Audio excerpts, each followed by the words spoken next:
hususan wale ambao wamepoteza maisha yao kutokana na vurugu. Tuseme kwamba kama serikali tunakashifu vikali kwa sababu kuna waandamanaji ambao wanafanya njia hii kutokana na heshima na utaratibu, lakini kuna watu ambao wamejiingiza pale ndani ambao wanaleta vurumai na vurugu na wizi na uharibifu wa mali ya umma na mali ya watu kibinafsi, hata biashara za watu. Na tunataka kukemea kabisa mtindo huo, kwa sababu sasa hivi unapoangalia waandamanaji wengi ni wale ambao wanataka kuleta vurugu na ukosefu wa amani katika nchini yetu ya Kenya. Kulingana na KRA, tayari tumeweza kupoteza shilingi bilioni 6 kutokana na maandamano haya, na hiyo inamaanisha kwamba tukiendelea kufanya hivi hata kazi za watu zitaharibika na vijana wetu hawataweza kupata ajira ipasavyo. Kwa hivyo tunatoa kauli mbiu kwamba tumesema tuwe na dialogue, tuwe na mazungumzo.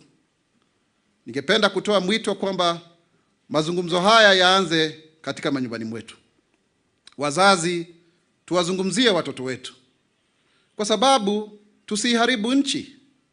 Tusiharibu nchi hata kidogo, kwa sababu hatuna nchi nyingine isipokuwa hii nchi yetu ya Kenya ambayo tunaienzi, ambayo tumeirithi kutoka kwa wakuu wetu ambao waliotuacha, wale ambao walipigania uhuru. Huo uhuru tusiweze kugandamiza kwa sababu ya sintofahamu ambazo zinaweza kusuluhishwa. Na ningependa kusema vijana wetu tuweze kuwa tuna hayo mazungumzo, kwa sababu mambo yamesikika. Mheshimiwa Rais hata amekuja kwenye X-Space akaweza kuzungumza na sisi ana kwa ana, wananchi wenyewe wa kawaida kumuuliza maswali. Hilo sio jambo ambalo limekuwa likitendeka, kwa sababu mara nyingi kama wewe ni rais unazungumza pengine wanahabari, lakini sasa hivi ni wananchi wenyewe wamemuuliza maswali akajibu.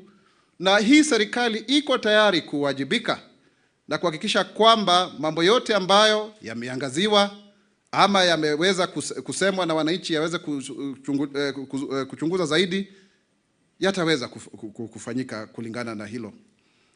Na pia niseme kwamba tusijaribu kuweza kutumiwa vibaya na watu kutoka nchi za nje ambao wangelipenda kufadhili vurugu, kwa sababu pengine hawaamini kwamba nchi kama ya Kenya inaweza kujisimamia vilivyo na kuweza kutatua masuala yake ya ndani kwa ndani. Ningependa kuomba hata serikali inasisitizia zaidi, mimi kama msemaji wa serikali, kwamba hata vyombo vyetu vya habari viweze kuhakikisha kwamba tunafanya kule kuripoti kwa njia ambayo ni sawa, ambayo haigemei upande wowote yule mwingine, ili tusiweze kuwa na tetesi fulani ama zile zingine.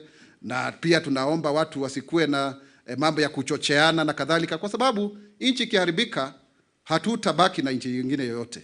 Na sisi kama serikali hatuna ugomvi wowote na wanahabari hata kidogo. Na yule ambaye ni mwanahabari alikuwa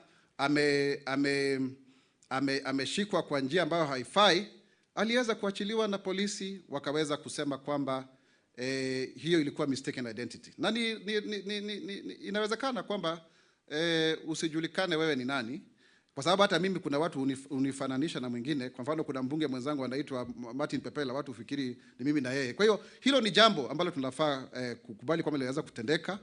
Na kwa hivyo wanahabari, tungependa kutoa kauli kama serikali, tuko tayari kuzungumziana na nyinyi, tuweze kuona kwamba mnafanya kazi yenu ipasavyo,